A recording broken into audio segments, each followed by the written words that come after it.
Hello भाई लोग, मैं हूँ फैक्ट भाई और ओम राउत के बुलाने पे आप पहुंचे theatre Hanuman ji. Please keep one seat for our Hanumanji. He will come to see Ramayan. पर फिल्म में हनुमान जी को जो डायलॉग दिए गए, उसके बाद डायलॉग लिखने वाले मनोज मुंतशिर को करणी सेना ने दे डाली धमकी। शहर भी तेरा, घर भी तेरा, सर भी तेरा और जूता रहेगा। वेल, श्री राम और सीता माँ की पवित्र कहानी हर हिंदुस्तानी के दिल में बसती है, तो आदि पुरुष ने इस कहानी के साथ ऐसा क्या किया कि लोग रिफंड तक मांग रहे हैं? क्या इसीलिए प्रभास ओम राउत पे भड़के? चलिए जानते हैं। Number 1, gen Z look. आदि पुरुष के रावण की हेयर स्टाइल किससे इंस्पायर्ड है पता है? विराट कोहली से। क्योंकि लोगों ने जब इस रावण को पहले वाले रावण से कंपेयर किया तो वो उसे काला जादू करने वाला बाबा कहने लगे, क्योंकि मूवी में रावण कभी काले कपड़े में दिखाई देता है तो कभी टी शर्ट में। लंकापति के शरीर पर 1 ग्राम तक सोना नहीं है और ना ही सोने का मुकुट। हाँ, मुकुट से याद आया, रावण के 10 सिर, ऊपर 5 नीचे 5। बस रावण ही नहीं, सीता माँ का लुक देखकर कईयों ने उनके कॉस्ट्यूम पर सवाल उठाए। ये हाल पद्मावत में भी हुआ था, पर ऑडियंस को मद्देनजर रख के मेकर्स ने उनके अंग को BFX से कवर किया था। यही हाल बाकियों का भी है, जैसे श्री राम का शुभ्र अवतार, रावण के बेटे का रैपर लुक और प्लेनेट ऑफ एप्स की वानर सेना। बाकी लक्ष्मण को ना स्क्रीन टाइम मिला है और ना अपना खुद का कॉस्ट्यूम। लोग तो ये भी कह रहे हैं कि राम का कॉस्ट्यूम ही BFX से लक्ष्मण के बॉडी पे कॉपी पेस्ट कर दिया है। नंबर 2, हिस्ट्री में डब्बा गोल।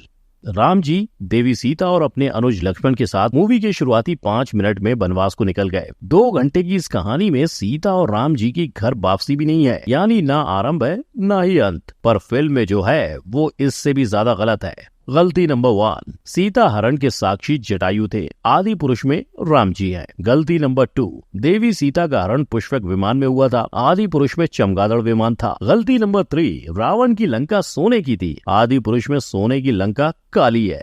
गलती नंबर 4, रावण एक ब्राह्मण था, आदि पुरुष में वो अपने हाथों से मांस खिला रहा है। गलती नंबर 5, हनुमान जी ने अशोक वाटिका में दोनों हाथों से देवी सीता को प्रणाम किया था, आदि पुरुष में ये है। गलती नंबर 6, देवी सीता ने चूड़ामणि निशानी के तौर पे दी थी, आदि पुरुष में निशानी कंगन है। और ये तो सिर्फ कुछ गलतियां हैं। आदि पुरुष की पूरी फिल्म में इसी तरह रामायण को तोड़ मरोड़ के पेश किया गया है, जिसमें ना तो मर्यादा पुरुषोत्तम राम की सहनशीलता का बखान है, न रावण के विद्वान होने का। देवी सीता और उनके बेटे समान देवर लक्ष्मण के बीच जो ममता का भाव था, उसे भी मेकर्स स्क्रीन पर दर्शाने में नाकामयाब ही रहे। नंबर 3, बिना अकल की नकल। असली हीरो, सनातन के जो हीरोज है, सनातन के नायक हैं, वो हम बच्चों को दे पाए। बोल ये रहे पर शब्द इनके हैं, यानी आदि पुरुष रामानंद सागर की रामायण या रामायण के जापानीज वर्जन से कंपटीशन कर ही नहीं रही थी ना। इनका कंपटीशन था मार्वल, DC, हैरी पॉटर और GOT। तभी तो हैरी पॉटर के इस दम पिशाच के मुकाबले आदि पुरुष ने दिखाया ये। प्लेनेट ऑफ एप्स के मुकाबले में आप ये देखोगे, गेम ऑफ थ्रोन्स के ड्रैगन की सवारी आदि पुरुष में चमगादड़ में बदल गई। और एवेंजर असेंबल का ये सीन कुछ इस तरह से आदि पुरुष में इस्तेमाल हुआ। पर यहीं आदि पुरुष और मार्वल कॉपी का सिलसिला खत्म नहीं होता।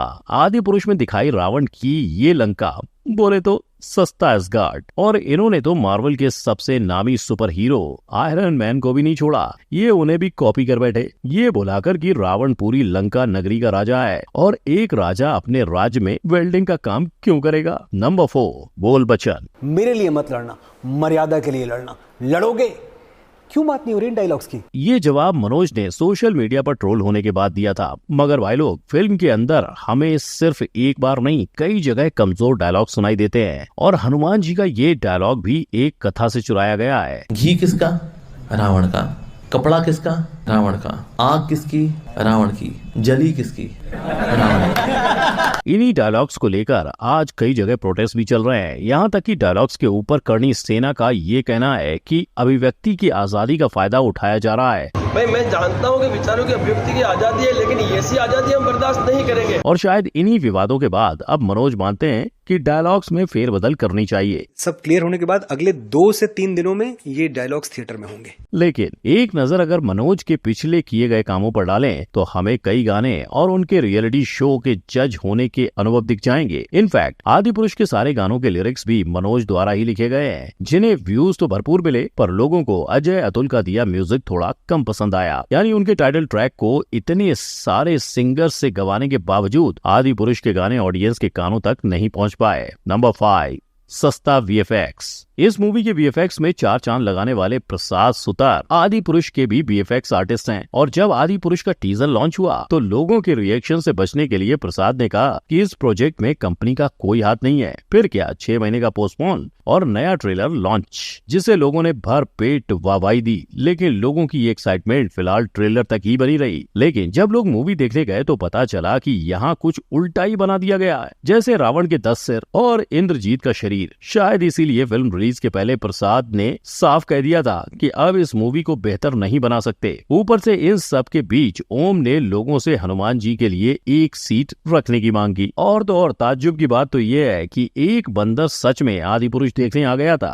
नंबर 6, कलयुग की रामायण। आज आपको रामायण के ऊपर बनाई गई कई किस्म की मूवीज और सीरीज देखने को मिल जाएंगी, लेकिन उनमें से प्रचलित है ये, जहां एनिमेटेड सीरीज का 55 करोड़ और रामायण सीरीज का 9 लाख रुपए पर एपिसोड बजट था। इतने कम बजट होने के बावजूद आपको भगवान राम की करुणा और हनुमान जी का ज्ञान देखने को मिलेगा। मैं उनका गुप्त दूत हूँ। मेरा ये भी कर्तव्य है कि जाने से पहले शत्रु के बलाबल की थाह ले लूं। और रामानंद सागर तो रामायण को बनाने के लिए फिल्म्स को छोड़ टीवी पर आ गए थे। इन्होंने श्री राम के किरदार को इतना अच्छा बताया कि आज भी लोग अरुण गोविल के पैर छूते हैं। इनफैक्ट अरुण का मानना है कि आदि पुरुष के मेकर्स को धार्मिक कथाओं को नयापन देने की जरूरत नहीं थी। और रामानंद सागर के पुत्र का तो ये तक कहना है कि अगर आज की रामायण ही बनानी है तो सिर्फ आज की जनरेशन को दिखाओ। लेकिन अगर सीरीज को छोड़ एनिमेटेड सीरीज की भी बात करें तो जापान वालों ने भी रामायण की भावनाओं को सही पकड़ा था। इसके अलावा श्री राम की एक झलक हमें RRR मूवी में भी देखने को मिलती है। यानी अगर ओम साहब ने इनका होमवर्क भी कॉपी किया होता फिर भी चल जाता। Number 7, big budget. आदि पुरुष सबसे ज्यादा चर्चा में आई उसके हाई बजट की वजह से, जिसने लोगों के मन में मूवी के लिए एक्सपेक्टेशंस भी बढ़ा दिए। पर जब लोगों ने इस 500 करोड़ की मूवी के VFX देखे तो कहने लगे कि इससे आधे बजट में बनी बाहुबली इससे कई गुना अच्छी थी। अब अगर आप देखोगे कि आखिर ये 500 करोड़ कहाँ खर्च हुए तो पता चलता है कि 250 करोड़ तो VFX में ही वेस्ट हुए। बचे पैसों में से 150 करोड़ प्रवास की फीस, 12 करोड़ सैफ की और 3 करोड़ कृति की। पर अब असली सवाल ये उठता है कि इस बजट की रिकवरी होगी कैसे। तो रिकवरी एनालिसिस के जरिए ये सामने आता है कि अब तक 432 करोड़ तो वसूल हो ही गए हैं और बाकी के बॉक्स ऑफिस कलेक्शन से हो जाएंगे। नंबर 8, कहता है कॉमन मैन, आदि पुरुष करो बैन। छत्तीसगढ़ में हुआ आदि पुरुष पे नेशनल बैन लगाने के लिए विरोध। अयोध्या के संतों ने मांगा आदि पुरुष पर बैन। पोखरा नेपाल में आदि पुरुष हुआ बैन। आज आप हर न्यूज चैनल, हर न्यूज़पेपर उठाकर देखोगे तो आपको यही सुर्खियां नजर आएंगी। और आदि पुरुष की ये परेशानियां घटने वाली नहीं, आगे चलकर बढ़ने वाली है, क्योंकि पॉलिटिशियंस भी इस पर टेम्परेरी बैन लगाने की मांग कर रहे हैं। खुद हिंदू सेना ने इस फिल्म के खिलाफ एक PIL दर्ज कराई है और सोशल मीडिया पे वहाँ लोग #रिफंड आदि पुरुष को ट्रेंड करने लगे और अपनी टिकट के पैसे वापस पाने की मांग कर रहे हैं। मूवी क्रिटिक्स की बात करें तो ये फिल्म देखकर सबने अपना सर पकड़ लिया है। जाने माने मूवी क्रिटिक तरन आदर्श तो इस फिल्म से ऐसे हताश और निराश हुए कि उन्होंने फिल्म को सिर्फ और सिर्फ 1.5 स्टार दिया। उनके मुताबिक ड्रीम कास्ट और बड़ा बजट होकर भी ओम राउत ने कुछ अच्छा नहीं किया और पब्लिक तो समझ ही नहीं पा रही है कि करना क्या है। कई लोग फिल्म देखकर ऐसे दुखी हुए हैं कि बोलने को तैयार नहीं है, तो कई लोग मूवी को बुरा भला कहते नहीं थक रहे हैं। मैं बोल रहा हूँ, मैं दिल से बद्दुआ दे रहा हूँ कि आप रामायण के साथ ऐसा सब कर रहे हो और हमारे सेंटिमेंट क्या खेल रहे हो ना, डूबे आपकी फिल्म। और इसकी ठोस वजह है, लोगों का कहना है कि जो संस्कार, जो जज्बात लोगों के रामानंद सागर की रामायण देखकर थे, क्या वो ये देखकर होंगे? और ये देखकर बच्चे क्या सीखेंगे? क्योंकि जिस तरह से इन्होंने स्टोरी को तोड़ा मरोड़ा है वो हमारे ग्रंथों का मजाक है। अब देखना ये होगा कि इस फिल्म के डायलॉग्स में क्या फेरबदल की जाती है और क्या ये होने के बाद आप इस फिल्म को देखने जाएंगे। अपना जवाब फैक्ट भाई को कमेंट में दें। अगर आपको हमारे असली इतिहास को जानना है तो आई बटन पर क्लिक करें और देखें कि 1000 साल पहले भारत कैसा था। वीडियो पसंद आया हो तो लाइक, शेयर और चैनल को सब्सक्राइब करें। जय हिंद।